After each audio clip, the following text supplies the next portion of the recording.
Kembali di Kompas Petang, Saudara. Lubang raksasa di Aceh Tengah terus meluas. Tidak hanya membuat jalan lintas kabupaten terputus, karena amblas, sinkhole juga mengancam keberadaan sutet dan pasokan listrik di Aceh Tengah.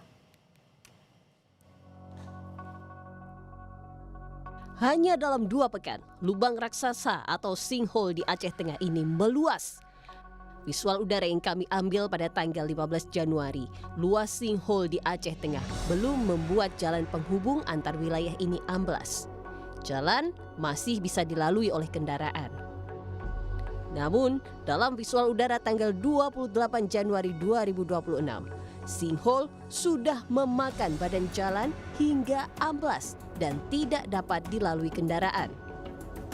Selain memutus akses jalan, longsoran tanah juga mengancam infrastruktur kelistrikan. Sebuah tower saluran udara tegangan tinggi atau tiang sutet kini berada hanya beberapa meter dari bibir lubang raksasa. Kondisi ini berpotensi mengganggu pasokan listrik ke sejumlah wilayah di Aceh Tengah dan sekitarnya. Sehingga PLN akan segera membangun tiang atau tower darurat sebagai pengganti sementara tower utama yang terancam. Untuk PLN sudah mengupayakan tiang emergensi ya, terutama tiang-tiang yang nanti kita akan dirikan di sudut sana.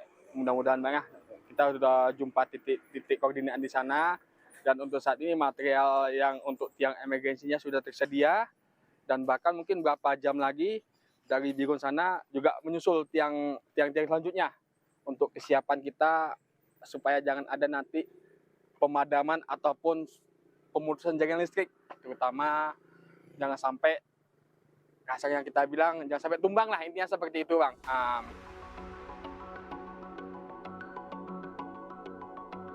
Bupati Aceh Tengah Haili Yoga menyatakan penanganan sinkhole ini perlu bantuan pusat karena sulitnya perbaikan infrastruktur yang amblas karena sinkhole. Pemerintah Kabupaten Aceh Tengah sudah mengimbau warga yang berada di sekitar sinkhole untuk pindah ke tempat yang lebih aman karena sinkhole sudah meluas hingga mendekati permukiman warga. Ini apalagi ini model tanahnya pun model pasir dan tidak ada tahanan apapun, kayu-kayu tidak ada juga, ini akan berdampak kepada perluasan terhadap longsornya tanah tersebut. Itu sebenarnya daerah pemukiman. Daerah tempat bercocok tanam, itu ada kebun kopi. Dulu itu adalah tebu, masa Pak Soeharto dulu itu tebu semuanya. Tapi beralih fungsi jadi cabai, karena cabai lebih bagus ekonomis, secara ekonomis. Tapi rumah penduduk tidak jauh.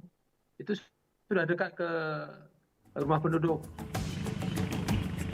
Sinkhole di Aceh Tengah muncul tak lama setelah peristiwa banjir dan longsor yang melumpuhkan kawasan ini.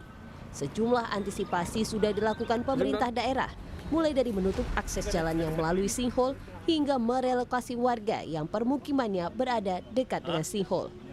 Namun, hingga kini belum ada perbaikan yang bisa dilakukan pemerintah daerah untuk mencegah sinkhole meluas. Tim Liputan Kompas TV.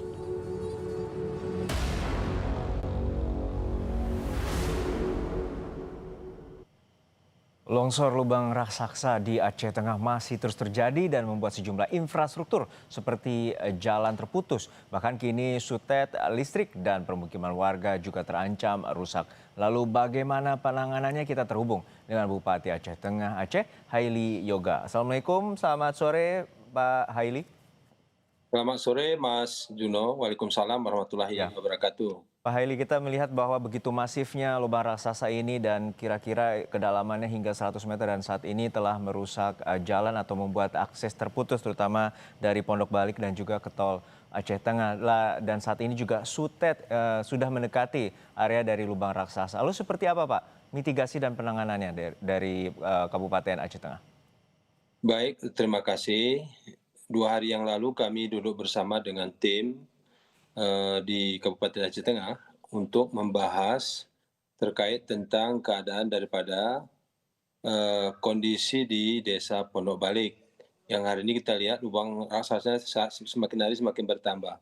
Nah, tentu kami dari pemerintah daerah ini secara teknis ini kan tidak memahami secara teknis, maka kami mengundang teknis atau yang memahami untuk hadir membantu keadaan yang terjadi di Desa Pondok Balik. kalau ini tidak segera ditangani kan semakin meluas ini. Meluas, kita lihat nanti Suntet juga, kemudian jalan sudah terputus, semakin hari terus bertambah. Nah tentu kami berharap ini harus segera ditangani karena ketidakmampuan daerah untuk menangani masalah terjadinya longsor setiap hari bertambah. Dan sekarang ini tidak jauh lagi dari daerah pemukiman. Ini sekarang di lahan produksi cabai dan kopi. Ya. Tapi beberapa hari ke depan ini kita lihat setiap hari terus berangsur tanahnya jatuh setiap hari seperti itu. Nah maka kami juga mengadakan rapat kemarin menyimpulkan bahwa ini harus ditangani oleh pemerintah pusat atau provinsi. Bahkan provinsi juga saya pikir ini tidak mampu, ini harus pusat. Oke, Nah, maka kami berharap nanti kami sudah menuliskan secara tertulis bahwa ini harus betul-betul ditangani secara intensif dari pemerintah pusat dan para pakar yang paham terkait tentang kultur tanah daripada Desa Pondok Balik, Kecamatan Ketol ini. Seperti Ya, itu, Mas. Pak Haili, untuk saat ini sebenarnya apa saja penyebabnya? Tentu awalnya lubang ini tidak begitu diameter yang sangat besar. Kemudian ini terjadi apakah juga akibat intensitas air hujan yang terjadi di sana dan kemudian merontokkan sejumlah infrastruktur seperti jalan yang berada di lokasi?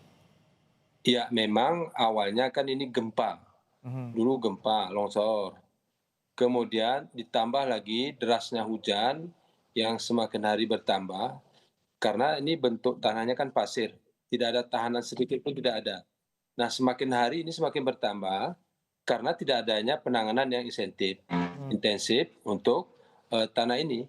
Jadi kalau ini terus kita biarkan tentu ini kan cukup mengerikan dan berbahaya bagi daerah Desa Pondok Balik, Kecamatan Ketol, Kabupaten Aceh Tengah. Nah masyarakat ini sudah kita himbau untuk yang dekat harus berpindah tempat. Tapi kalau hanya solusinya berpindah tempat kan tidak selesai ini. Ya. Tapi ini harus ada solusi segera ini yang harus kita lakukan agar jangan ini melebar. Karena kedalamannya 100 meter. Ya. Dan ini setiap hari terus bertambah. Nah ini yang kita khawatirkan. Nah tentu melalui media, tentu melalui Kompas TV juga, ini bisa disampaikan agar didengar. Mungkin ada pakar-pakar yang bisa hadir untuk membantu daerah Desa Pondok Balik di Kecamatan Ketol, Kabupaten Aceh Tengah. Ya, Begitu Pak Mas Hedi. Juno. Untuk saat ini kan tidak hanya jalan, tapi di lokasi juga ada sutet atau aliran listrik yang berada di sana yang cukup besar. Lalu seperti apa antisipasinya, terutama jika pasokan listrik ataupun akses itu terputus? Nah ini juga kan harus, ini juga kita sudah koordinasi dengan Telkomsel, juga Telkom juga dengan PLN. Ini sudah ada langkah konkret untuk memindahkan, merelokasikan infrastruktur daripada listrik, juga telekomunikasi, karena arealnya kan sudah lewat aspal ini, sudah lewat. Ini beberapa hari sudah lewat. Ini sudah permanen dan ini sudah kita sampaikan ke Kepala PLN wilayah Aceh Tengah dan juga kita sampaikan ke jaringan Telkom, ini harus segera dipindahkan karena ini kan sudah semakin hari semakin dekat. Jadi ini sudah ada instruksi seperti itu Mas Juno dari tim yang kami bentuk. Ini tim sudah kita bentuk nih untuk penanganan ini. Untuk saat ini bagaimana juga dengan warga yang terutama untuk beraktivitas jalan yang saat ini terputus, apakah jalur alternatif telah diberlakukan? Sudah kita berlakukan jalur alternatif. Juga kita setiap hari kita ada penyiraman kan ini berabu nih, debunya banyak sekali. Juga kita siapkan ada juga dari pemadam kebakaran juga hadir truk-truk pemadam kebakaran untuk menyiram tanah-tanah yang berabu, dan ini semakin hari semakin berat ini karena tanah masyarakat juga sudah dekat. Apalagi jalan akses ke sana juga sudah disiapkan, tapi ini sifatnya sementara. Kalau terus seperti ini kan cukup membahayakan. Begitu Mas Juno. Baik, kita harapkan ada tim pakar terutama dari pusat dapat membantu bagaimana proses penanganan agar tidak menjadi bencana dari lubang raksasa yang terjadi di ya. Pondok Balik di Aceh Tengah, Aceh. Terima kasih Bapak Haili Yoga, Bupati Aceh Tengah telah berbagi informasi di Kompas Petang. Baik, terima Sehat kasih. selalu Pak.